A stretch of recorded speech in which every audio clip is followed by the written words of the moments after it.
John, please take it away. Thanks, Amy. Hi, everyone. Welcome to the latest installment of our ongoing editorial webinar series, Coffee Talk. Each hour-long, information-packed episode, organized by the hardworking folks at Redmond Magazine, features the observations and insights of an independent expert on a wide range of tech industry topics. Many thanks to the underwriting sponsor of this episode, Quest Software, protecting and empowering users and data, streamlining items, and hardening cybersecurity from the inside out since 1987. Without their support, this series would not be possible. And thanks to you for joining us. I'm John K. Waters, Editor-in-Chief of the Converge 360 Group of 1105 Media, and I'll be your moderator. The title of today's talk is Endpoint Security 101. And our lead presenter is technologist, creator of compelling content, and senior resultant, Howard M. Cohen. But before we get started, just a little bit of housekeeping here. This episode is being recorded for later access. Keep an eye out for an email with a link to that recording. It'll be coming your way in the next few days.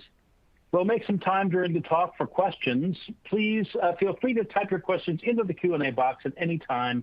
We'll do our best to get to all of them. Our sponsor has provided some extra resources you absolutely will not want to miss. They're available now on your console.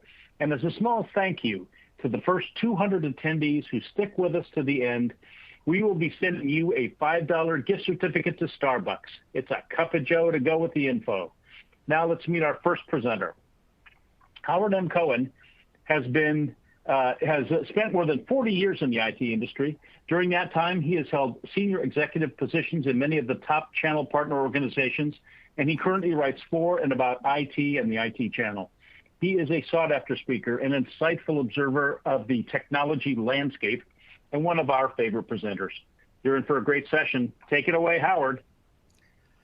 Thank you, John, and welcome everybody to Endpoint Security 101. As John pointed out, I am a creator of compelling content. If you'd like to sample it, notice on the bottom the Business Technologist Journal. You can scan that QR code for the next 3 seconds, or just go to biztechjournal.substack.com. Okay, so today we're going to talk about endpoint security on a very fundamental level. Those of you who've been with me before, and by the way, I just want to say hi to our favorite frequent flyer, Lynn. I know you're out there. Today's word is pretty obvious. It's shields. Okay, you have a starship, you need shields. You need to make sure that nothing gets at it that shouldn't be getting at it.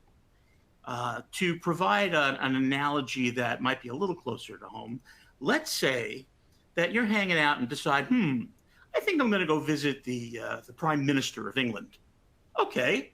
So you go to number 10 Downing Street and you walk up and you want to get in. So what are you going to do? Well, obviously you're going to knock on the door. But if nobody answers, well, you may just try to turn the knob. Okay, so you turn the knob and the door doesn't open. So you look around and you say, well, let's see, there's a window over there. Maybe I can open that and climb in. There's another window over there. There's probably more windows too. May even be a back door, but let's not even get into that. Obviously, if you're seriously needing to get in to see the Prime Minister, you're going to have to break down the door or break a window. And that's kind of like people trying to break into your endpoint device. So we recommended to the Prime Minister that he put up a storm door, a security door on the front, and put some bars on the window to make sure nobody can do that. And that is the equivalent of endpoint security. It's very simply putting up the things you need to make sure that the people who shouldn't get in don't get in. All right, so let's come back to our starship and talk a little bit about endpoints. In the beginning, in the earliest days of network computing, 40 years or so ago, we basically all had local area networks, right?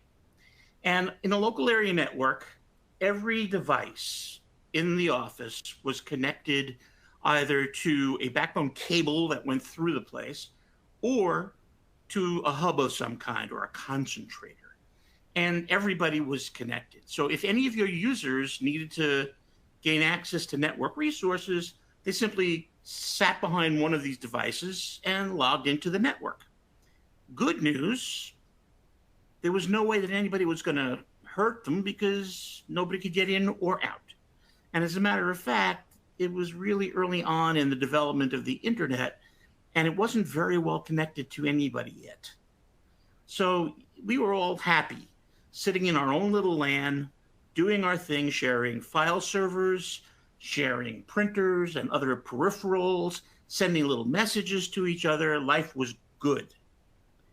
Then along came the wide area network. And all of a sudden, everybody could connect to anywhere. You could get a long line going from your New York office, for example, to your Los Angeles office or your Chicago office and your Dallas, Texas. You could have connections to all of your offices. And now you could all communicate with each other. The problem is that the internet came along.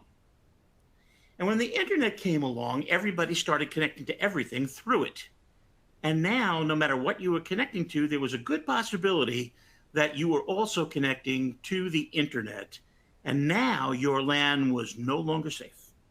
No longer could you depend upon the fact that you're completely isolated to keep you from being robbed of your data or worse. And so what did you do? You went out and you erected a firewall. And the firewall, well, that was a terrific, terrific development. Because if anything was coming into your network, your LAN, that you didn't want coming in, you could filter it out. You could keep it from coming in.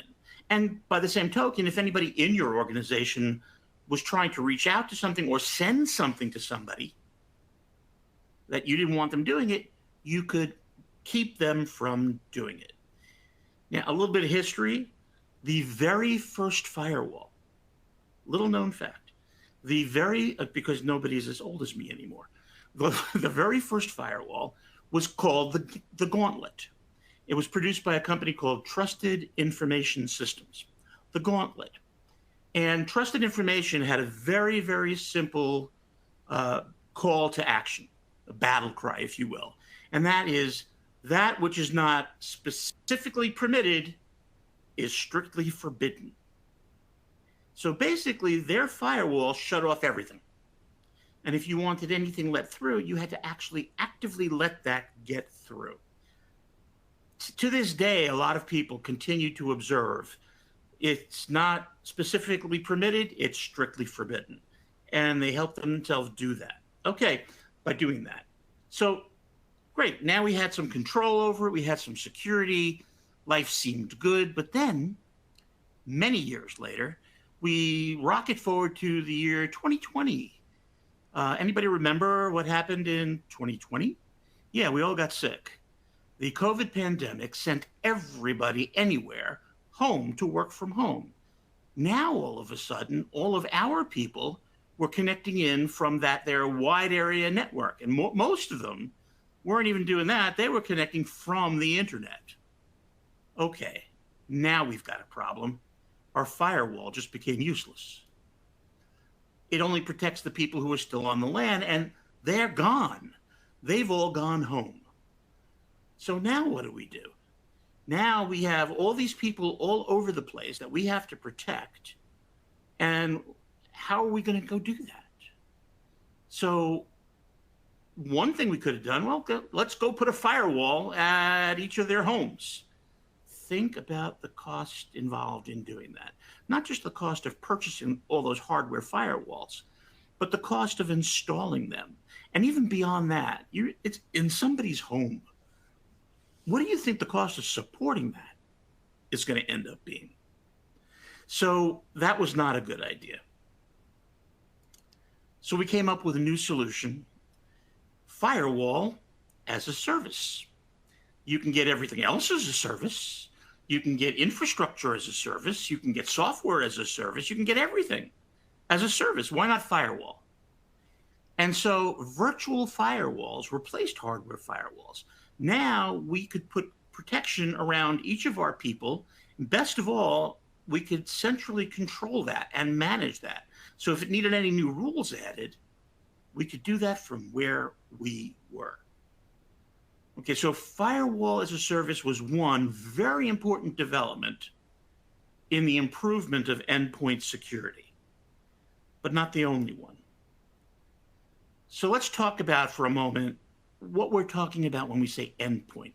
There may be those amongst you who are wondering what really constitutes an endpoint. Okay, pretty simple. Anything you connect to the network is an endpoint. So your smartphone is an endpoint. Your desktop computer, that's an endpoint too. Up at the top there, I decided to use the Microsoft Surface Pro because it's both a laptop that thinks it's a tablet and a tablet that thinks it's a laptop. And so I was able to get both, two in one, and put something on there that's hybrid, and everybody loves hybrid. So laptops, tablets, file servers. File servers are endpoints, as are peripherals. They're all endpoints. Anything that connects to your network is considered an endpoint. Now, for those of you who are staring longingly at the starship, let me assure you, this is not yet an endpoint. Okay, there may come a day when that will be one of our endpoints, but right now it doesn't really exist. Okay, one last piece that's involved in every endpoint is the piece that exists between the keyboard and the chair, the PEBCAT, the person, the human, the end user who is using that endpoint device. And they are a very important part of the endpoint as well. Okay, so now that we understand the nature of endpoints, understand that it's not just a piece of hardware, there's software involved there are services involved, and there are people involved. It is the collection of all of that. And that endpoints are basically the easiest door to get through to get into your network. Clearly, they need to be protected. And they need to be protected very, very well. Not just from somebody connecting to them to get into your network, but from somebody stealing them, from you losing them. There's all kinds of things that can happen to an endpoint because it's portable in most cases. So there's lots of things we have to worry about that are physical as well as digital. The first and foremost thing, though, and this is true of so many things, the very first element of endpoint security is the same as so many other things. It's policy. Policy. Okay, so we talked about the firewall before, right? Well, the stated purpose of a firewall, if you go back to the original, I believe it's the original Gartner definitions, but the original definition of a firewall is that it is the tool used to enforce your security policy. Of course, the problem there is if you don't have a policy, there's really nothing for your firewall to enforce. And so you definitely want to have security policies in place to cover everything and anything that you could possibly need. Okay, so let's talk about some of the elements of our endpoint security policy. First up, we need to have a comprehensive inventory of every endpoint that's connected to your network from anywhere, wherever it's connected, whether it's connected via Wi-Fi, whether it's connected via 5G, doesn't really matter. If it's connecting to your network, you need to be able to see it, and you need to know that it's coming. And anything that's outside that inventory should be strictly prohibited. Okay, here's the next layer of your problem, though. One thing about a smartphone device, doesn't really matter if you own it or if your employee owns it. They're very likely going to have some personal data sitting on it, right? Now, unless they want to look like a drug dealer and have multiple phones, which is kind of worrisome, they're probably going to be using that device for their personal things as well as for work. Now, since it is a corporate device, there's definitely going to be corporate business data on there as well. Here's the problem. The two must never mix, ever.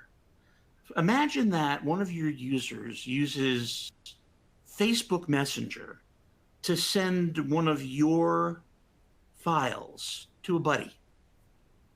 They have just overcome and completely negated every security measure you have in place. Your entire investment in data and network security is gone. Gone.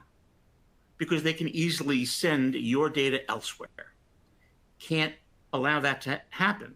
So you have to find a way to firewall between the two.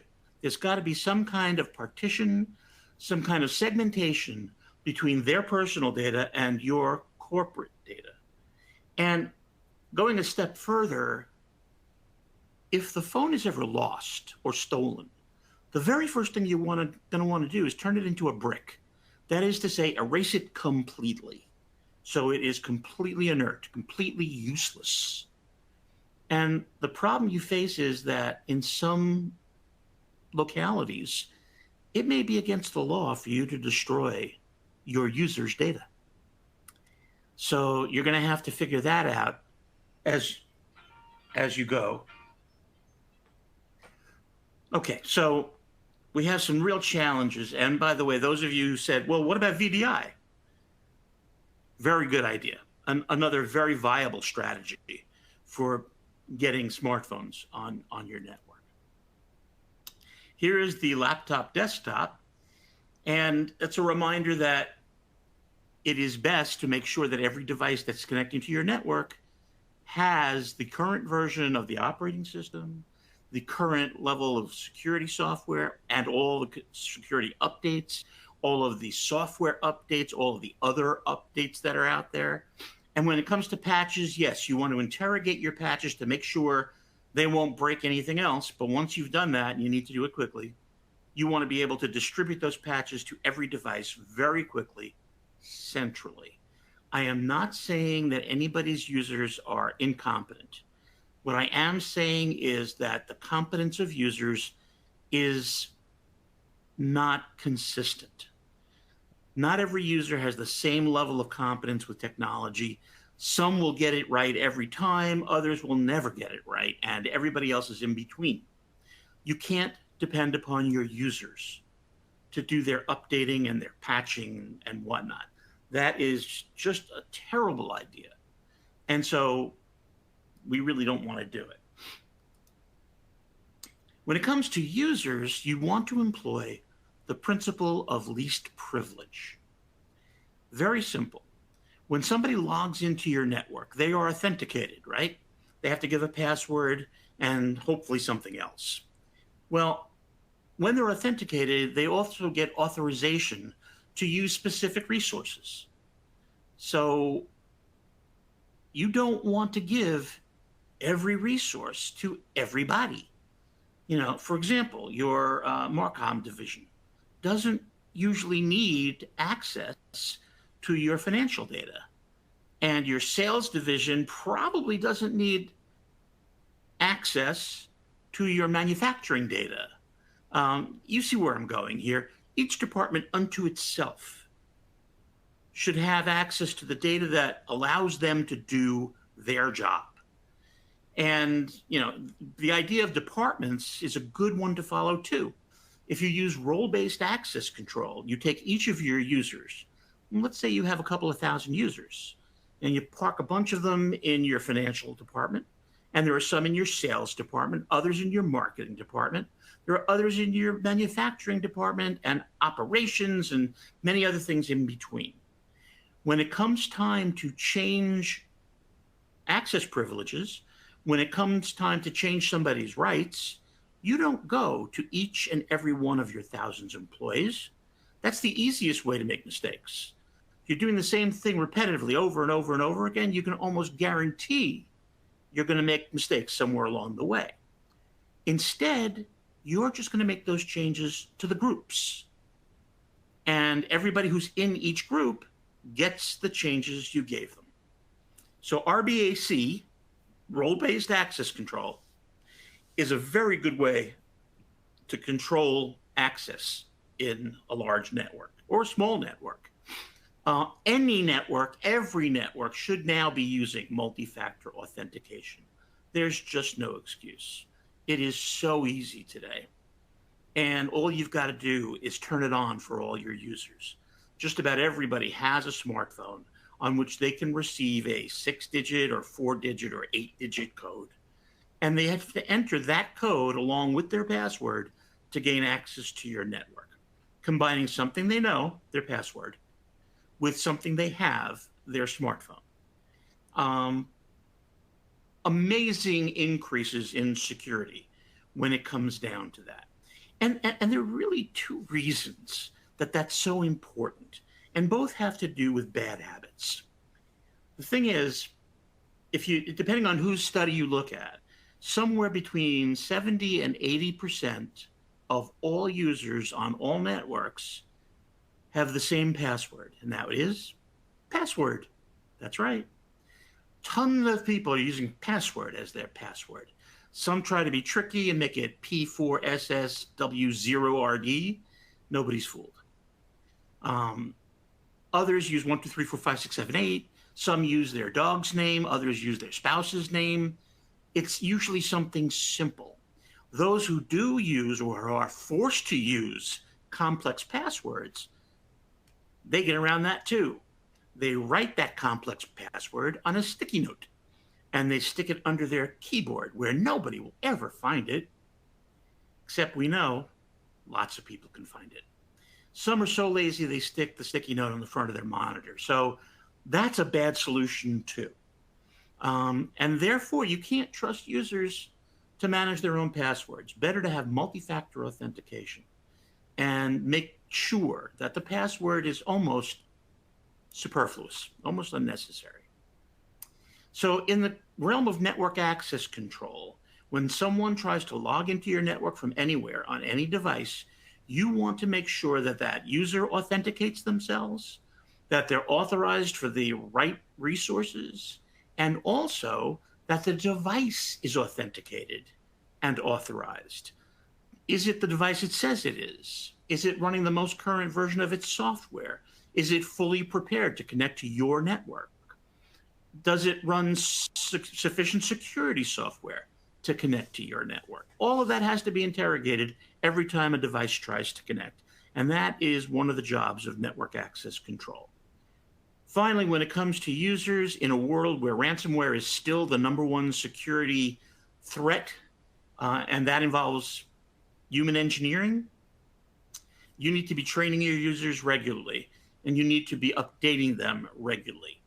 Now, right now is a particularly good time to be reminding them, welcome to National Cybersecurity Awareness Month. Every October, National Cybersecurity Awareness Month is a time where we can really focus in on the importance of cybersecurity and make sure that everybody knows it's their responsibility.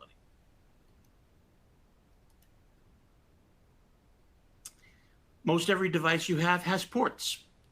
It's crucial. I mean, not only USB ports, there are some serial ports still out there. There are other ports out there.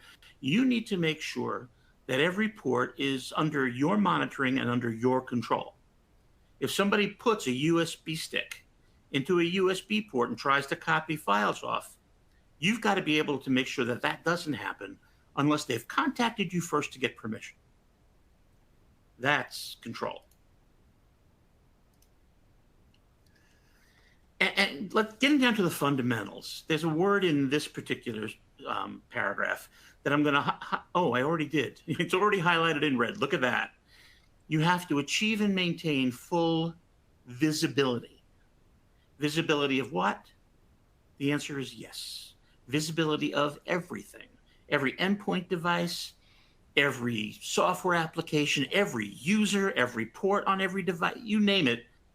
You want to have visibility of it. You want to be able to see it and see what it's doing, see where it is, see what it's connected to, as much as you can see. And you want systems in place that get all that data and are able to quickly detect and identify any anomalies or potential attacks that are coming in.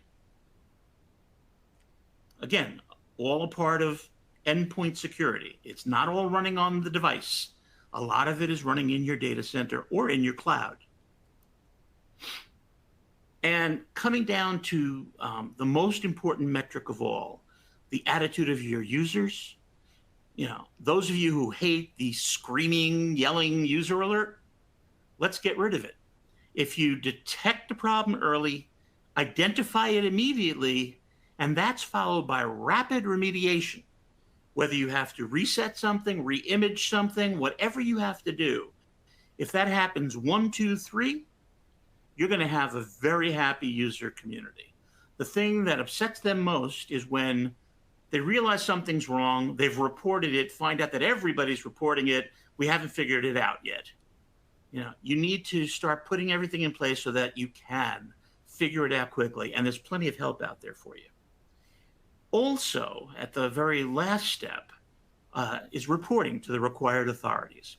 If you are subject to maintaining regulatory compliance with any given regulatory acts, you're probably required to report any events that happen in the way of security exploits or what have you.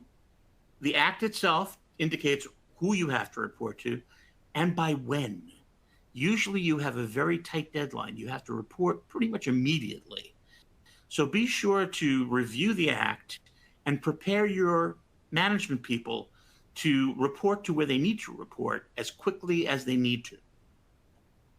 Okay, we're heading down to the end. We've talked about the users, we've talked about the devices, the hardware, and the software.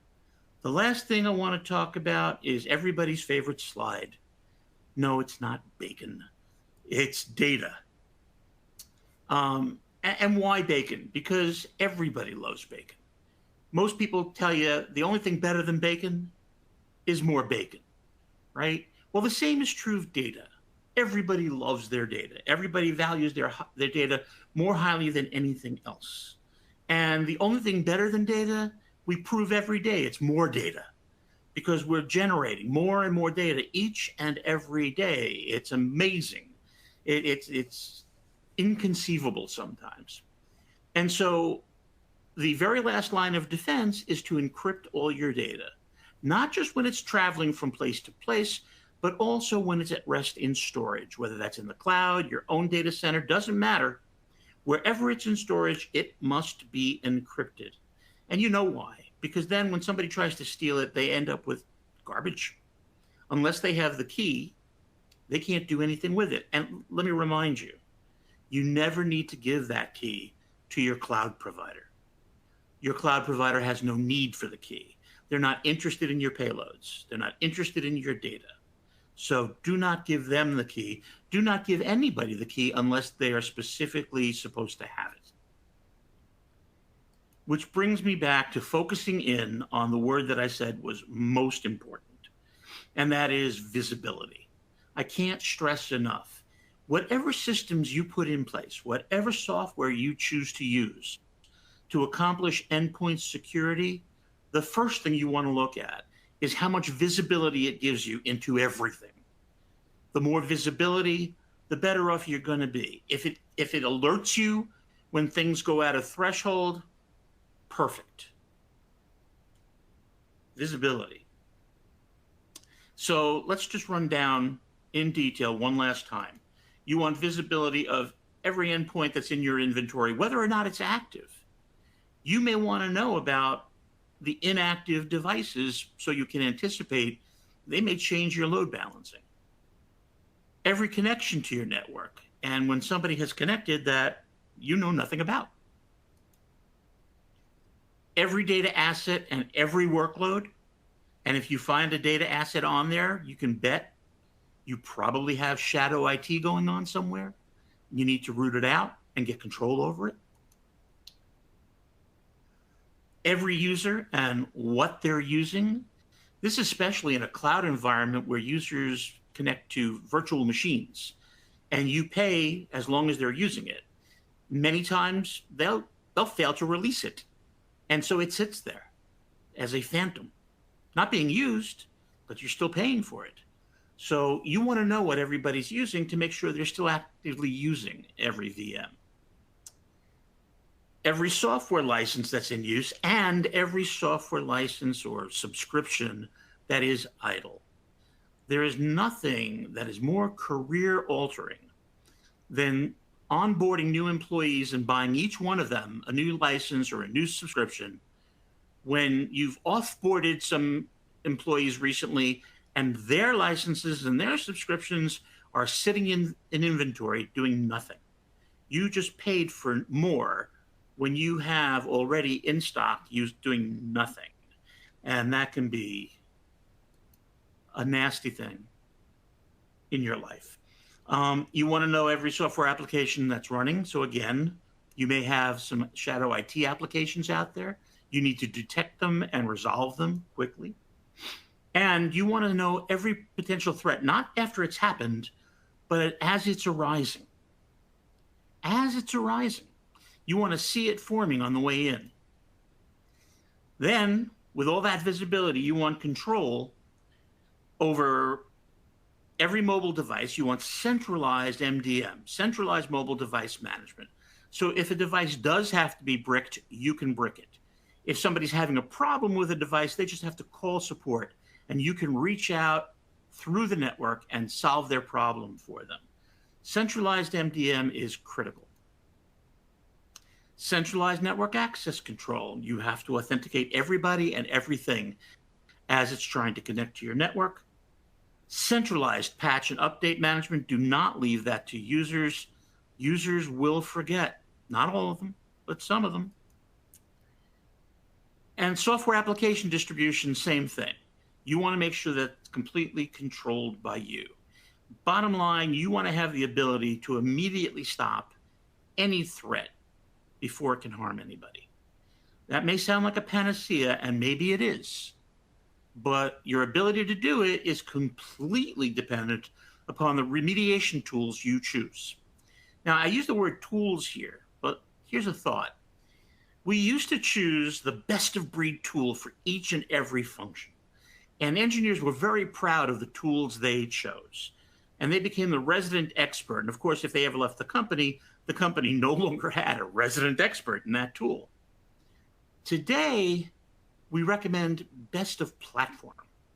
Find the platforms that give you the most of the tools you need because they all work better together. And it's easier to train people on one consistent interface. And it's certainly much less expensive and much easier to support everybody on that singular interface. And finally, because you have reporting responsibilities, you want to make sure you have a security incident and event management product in place, helping you report and helping you manage each incident and each event as it's occurring. That is everything. And let me leave you then with the holy grail of endpoint security. And please, you must choose wisely. It's a 1, 2, 3. 1, sound the red alert early. Let everybody know there's a problem out there and we need to fix it. Number 2, identify and evaluate the nature of that problem as quickly as you possibly can. Have a plan B if you can't. But then, as quickly as you've identified it, remediate it. Whatever you have to do, provide remediation and call game over on that threat. Detect it, identify it, resolve it.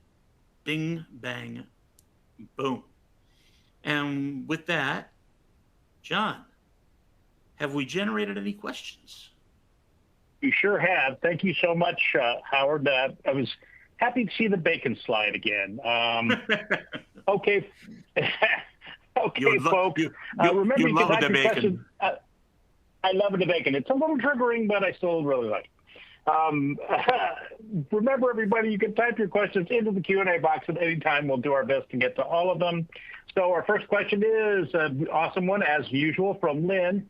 What are some of the most prevalent threats and vulnerabilities that endpoint security aims to protect against? Okay, so the second half of that question makes it a challenging Lynn question. I was worried. It sounded easy. Thank you, Lynn. Well, first of all, still to this day, the studies that I'm looking at say that ransomware and all the things that lead up to ransomware are the most prevalent vulnerabilities. And again, because they're using human engineering to attack users, getting users to make a mistake and click a link or open up an attachment that's going to lead them to disaster. Endpoint security actually can help. Endpoint security can identify the threat that's caused when they make that mistake and stop it from becoming a problem. On the way in, some endpoint security can identify anomalistic behavior, people doing stuff they don't usually do, and questioning, why is this person doing that? Why is this salesman accessing the blueprints for that product? And so that's a way in which it can help. More to the point, I guess, intrusion prevention of any kind is really the core value of most endpoint security, making sure that things that shouldn't get in don't get in. And that takes a lot of different shapes, which I suspect you'll hear about in our next presentation. But also, I mean, endpoint security is not just a thing. It's a suite of things. It's many things. It's authentication, it's intrusion prevention, there's antivirus, anti-malware. There's no one thing unto itself. It's a much more holistic kind of approach to keeping the bad guys out. So, as usual, I hope that answered your question, Lynn, but let's move on to the next. Fascinating. Thank you, Howard. We've got a good one here from Zeke, who's wondering, what about hybrid users who work from home some days and the office on others? Do they have to have two different security setups? You kind of addressed this a little bit, but maybe a little more here. Yeah, well, I guess to some extent it depends upon what kind of device they're using. If they are still a desktop user, which is becoming fewer and fewer people, yeah, they need both machines set up to protect. They need an endpoint solution on both endpoints. If, on the other hand, they are traveling back and forth with a laptop or with a tablet or any portable device, they can probably get that device set up. And there may be, and this is going back into antiquity, from the very beginning, people felt that there were certain rights that you should assign to a user, but only if they're in the home office. If they're out there remote in the wild, woolly world, no. They don't get those rights. I don't know how many people are still observing that kind of thing, but I do remember that it was important to some people. In that case, you may want them to identify where they're connecting from, or you may want to identify where they're connecting from IP address or what have you. But I would say most people are using portable devices. Most people just need to have solid endpoint protection on that device, especially if you have firewall as a service in place. If you're using zero trust, for example, and you're protecting everybody from your core network, usually one setup will suffice. Here's an intriguing question from Annie, who's wondering, you said you can't put a firewall in front of each user, but don't they have their own firewall already in place? Oh, I'm sure they do. I'm absolutely sure they do. And if you were to speak to any engineer, you will never hear them call it a firewall. I can't repeat what some of them will call it, but if they were being polite, they would say, well, yes, but that's a residential firewall. Residential is a euphemism for weak, almost useless. Now, that's not fair. There may be some residential firewalls that are spectacular. I don't know. But I'd rather default to the most stringent position and say, okay, so if it's a residential firewall, that's not good enough. I require industrial strength firewall. And for that reason alone, I mean, yeah, if it's not hurting anything, sure, leave that firewall in place as a second line of defense. They're going to want to leave it in place to defend their own network. But from the perspective of protecting your assets, you want your firewall in place with your control, your ability to add new rules as necessary, your ability to respond to anomalistic behavior. You need control. And therefore, a residential firewall is just insufficient. Okay. So Sven is wondering, Howard, are you suggesting that users shouldn't be able to change their own smartphones? to make changes on their own smartphones? Are you saying they shouldn't be able to make changes on their own smartphones? That's a horse of a different color. To make changes on their smartphone. Okay. I've never been popular for this perspective. I have had, across the 40 years that I've been in IT, I have had several clients insist that every endpoint be as completely locked down as is humanly possible. My very first project of that nature took 9 months to accomplish because the end user the end manager kept finding new possible exploits that we had to protect against. He was very good at it. So my perspective has always been, if it's in a corporate setting, then I want complete control. And if anybody wants to add anything, then they need to have my people reach in and add it. There are tons and tons of stories about CEOs whose daughter came into the office and loaded a game on her father's computer so she could play with it while he was out. And that game spread unknown Trojans and worms and viruses all over the network. I mean, so many of them that some of them really have to be true. There are environments, I'm sure, where you can sequester an area where people can do their own thing.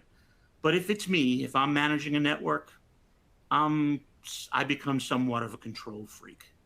And I want to make sure that I don't let anybody introduce anything naughty onto my network. We've got just one more question here from Gary, who's wondering, do we need to redefine endpoint management?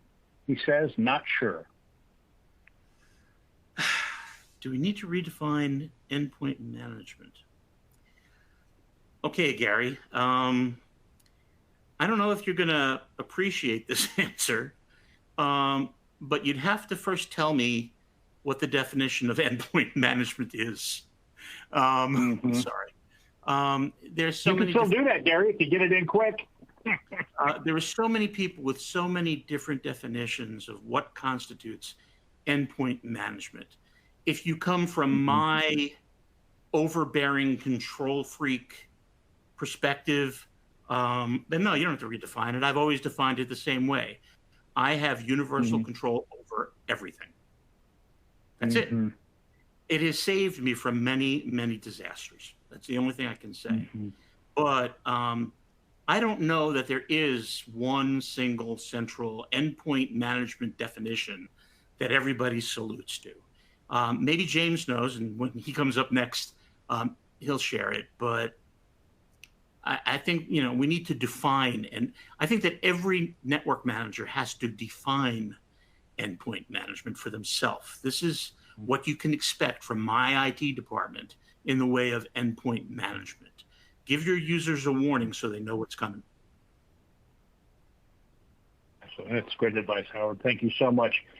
Speaking of James, now I'd like to introduce our guest speaker, James Rico, Field Engineer for Quest's portfolio of endpoint management solutions known as CASE, K-A-C-E. You guys are in for another great session. Take it away, James. All right, appreciate it. Although I don't know if I want to start off with definitions. I wasn't prepared for that. That might put me on the spot there. But I did really love the questions about mobile devices and allowing people to make changes and that whole line of thinking and reasoning.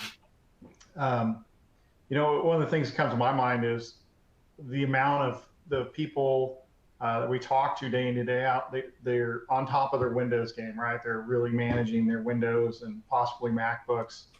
And you ask them, are you doing anything around cell phones or BYOD? And it's like, well, we need to. So I say that is typically a big gap. And if you're an organization that, it's important, high security type, infrastructure companies, things like that. I'm surprised more companies don't provide mobile phones for the folks just so they have that higher level of control around those endpoints. But those are a couple of great questions I'm glad people ask and are thinking about, because I really do think that is a attack vector, potential attack vector that is trending. Security, more companies are doing something around the mobile devices, specifically like phones and tablets, but not everybody's really there. I should be sharing my screen out right now, and I'm going to present our Case Cloud product, which initially started out as a mobile device management tool. We've kind of hybridized it, to use the buzzword everybody likes to hear, and added some agent-based capabilities for Mac and Windows devices. And what we're really trying to do with our product is, all the kind of traditional things that we want to be able to do and manage as we always have. That's kind of an agent-based solution, but merge that with the modern style enrollment-based management capability tool set. And that's what we've done with Case Cloud to manage those endpoints. So a lot of the things that we've just talked about and heard about, we're going to work on implementing that with our tool. So I've got just some test devices and phones and virtual machines in here. And one of the things we're looking to do with, any solution should be doing this, is looking for device compliance. So probably one of the old ways of thinking about manage your endpoints was, I need to push XYZ applications. I'm going to make a schedule or set up a rule to do that. And then, I'm going to set up my patch days that I'm going to go and patch my servers and my desktops, and I'll have my test groups and different things. So traditional management was more, it seemed to me, like kind of schedule based, more setting things up, initial things and scheduling those out in a lot of individual kind of tasks. Really what we've kind of came away on this product with is we want to make sure devices are compliant. So I just checked a couple of devices. One's compliant, one's not. So right over here real quick, we can see something's compliant, something's not compliant, what platform's on. So the idea being, whatever things I build out for my endpoints, I want those to be applied to that user's profile that's logged onto that device. And I want to be perpetually enforcing those rules, applications, settings, restrictions, custom profiles, or whatever those things are. I want them to be on all the time, constantly being evaluated, and either be compliant or not. And then if it's not compliant, we're going to work on the back end to bring that device into compliance. So if somebody enrolls and they don't have the security tools in place, they don't have the VPN configured, that's going to be a non-compliant state. That's going to trigger actions on our end to make those things come into compliance. One of the things we've recently added and ported over to our cloud platform is our patching module. So Case has been around for probably since the mid-2000s. I came on board with it in 2012, and I've been doing this ever since. And one of the things we've always done really well is help maintain a positive patching posture for your endpoints. We help people patch their machines, not only OS patching, but also third-party application patching, which typically is a pretty big gap for most organizations. They don't actively patch the applications on the endpoints. They'll enable some kind of patching around the Windows updates, if they have Mac, they'll do that also. But we really see a big gap around third-party application updates, which we handle with our catalog in here. The other thing we do really well is give you granular control over patching your endpoints. So, if I say, hey, this is not going to do great in my environment for whatever reason, I can deactivate a patch. I can also come in and create patch filters. So if I want to have a couple different test groups that I push patching out to, I can build in a filter around how old patches are before they're allowed to be installed. So my test group, hey, day one patches are available. I want to run those to my test group. My production group, I want to put a 1 week buffer in there, unless it's there's a 0 day or something. You can always make exceptions, but also can come in and say, if I want to disable a particular patch or exclude it, I can easily do that. If I want to, hey, create a policy for patching around Windows 10, Windows 11, whatever's in my environment, I can easily do that. So we let you kind of build filters that will, in essence, whitelist the type of patches that are going to go out to your endpoints. So what severity, what operating system, what application vendors, we're going to build, allow you to do that and really have that granular control that people have had in the past, but port it over to the cloud. And so you take a patch filter, and then we're going to add that to a patch policy. And I've got one over here. It's just doing patching. And one of the things that we have thought about and kind of really flipped on its head, I talked about schedules earlier. So we have a Windows patch policy here. It's targeting a group of Windows desktops. So that could be whatever you want it to be. And it affects 7 users, 8 devices. And the policy is basically always on. So we update our patch catalog every 4 hours. And if there's, so within 4 hours of a patch being released, we can have that available, teed up, and deploying on your endpoints.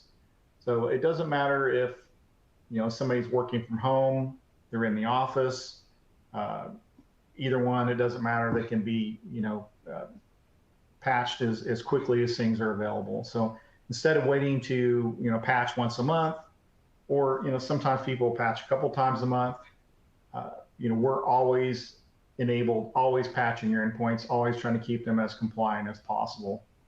And I think earlier there was a question about, hey, do we treat devices differently, if they're, at home versus in the office? My thought is treat them all the same. Like, you may want to filter on, and we can do that with some device filters. And again, that's how we kind of target things here. You can put some rules in there to really determine where that user's at. So potentially if they bring their laptop in part of the week and they're in the office, that can be detected, and that could be a Windows in-office patch schedule, and maybe you just block out the business hours, 8 to 5, whatever the shifts may be, and then let it patch anytime outside that. And then if that machine migrates back, they're working from home for the next 2 weeks or whatever, it could automatically move based on that label to another schedule that's always on, and maybe you block out some different times if you want. So a lot of things going on here. I've probably spent too much time on patching, but I think it's really important. It's one of the things we do really well. In addition to that, we're going to be able to do things like if it's cell phone device restrictions. So I think one of the questions that came up was, the separation of data on that phone. And most MDM tools out there are going to assign any of the settings and controls and apps and all that are going to be assigned to a profile on that device. And Android and iOS treat them slightly different, but the data, the apps, restrictions, all that are tied to that profile on that device. So some of the settings you can configure, and you come in and set up a restriction set. Open iOS up one here, would be, there's a setting in here, and I'd have to dig around and find it, but it's basically a checkbox if, allow somebody to copy data from a managed app to an unmanaged app. So you typically want to turn that off. And there are settings in here for not allowing, say, iCloud backup. So if you don't want them, backing up their device into iCloud, you can disable that. So lots of things you can do around BYOD devices, and I think that's kind of where that question was geared at, allowing things to be copied from a managed app to an unmanaged app, containing that inside that profile. And then, in addition to setting up and managing that endpoint and having, policies created that are going to allow us to make sure that device is secure, of course, we're going to inventory that endpoint. Let's go back to one device here. So we can see it's enrolled, it's compliant, it's responding. And if I want to see what apps are there, I can jump over to the app page and take a look at that. And there are settings in here. So some municipalities, if it's BYOD, we don't want to see what apps are on there that they installed. So we can toggle that on or off if we see at the settings level, user installed apps or not, or we can just look at the company installed. So if it's a BYOD, we probably just want to look at stuff we're managing. In addition to enforcing, like, let's make sure the device is not rooted. Let's make sure it's encrypted. Let's all the basic security settings. And then, we can take a look at what apps and things are there. If it's a company-owned device, you may want to come in and do location tracking. Something's lost or stolen, be able to, see where that endpoint is. And some other things you'd want to potentially do with the more mobile kind of workforce are those things, if that device is lost or stolen, we want to wipe that device. We want to shut it down and restart it. Each OS, we try and maintain kind of parity of controls. They're all slightly different, but they do the same thing. So you may do different things in one OS versus the other, but they all basically have the same types of controls. So Windows has some options for rotating the recovery keys. Mac has the same. You run Windows Defender scans, set a license key for your Windows devices. So maybe you ship somebody a device directly from, Dell or whoever you buy your stuff from, and it comes with an OEM license, and you want to put your enterprise license key on there. You can easily do that. You can also just set up a rule to do that automatically. So convert that license over. So I guess we got about a few minutes left here. I want to save a little bit of time for some Q&A.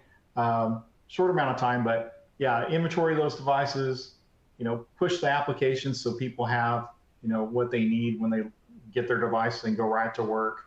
Make sure their, accounts are set up to access their corporate email and SharePoint or whatever else they need to access. Make sure all your security settings are on there. VPN and Wi-Fi are set up so they can, get to the things they need. And then, kind of as important, I guess, if that device is lost or stolen, be able to run a factory reset against it, tag it as BYOD or company owned, will, allow you to do any of those types of things. I guess I'll go ahead and pause for a second. We'll see if there's any questions. All right, you bet. We do have a few questions. There's not much time left, but we do have a few. Here's one. James, what type of enrollment options are there for devices? Oh, great question. So you can, depend on the device type. So if you have like an Apple device, either, a MacBook or an iPhone or whatever, we can link into your Apple Business account so you can, use DEP, your device enrollment program. So, send somebody a reset device, they log in, they authenticate, device provisioning happens at that time. So we set it up. On the Windows side, it's going to be autopilot. Android actually has a version of that, and Samsung Knox does too. So Android kind of has two flavors of that. And then there's always the BYOD style of enrollment. So basically send somebody a link or QR code where they can click it on, be on that device, click that, log in, authenticate, and then we're going to drop a profile on that device in management. And then Windows has a few other ways to do it. So you can actually use a group policy to get a device in there, or Windows provisioning package to enroll that device. So there's kind of many ways to do it, but at the end of it all, somebody needs to authenticate and make sure that they're the right person logging into that device to allow it to enroll. I think we have time to squeeze in one more question. James, what infrastructure is needed to use Case Cloud? You just need to have, your devices, ideally you would have some kind of identity, management tool. So some kind of directory service that supports multi-factor authentication. But really that's all you have to have is some devices you want to manage, a way for users to, authenticate into it. And that would kind of be the minimum. It is cloud-based, ready to go. Awesome. Okay, looks like that's all the time we have for this episode of Coffee Talk.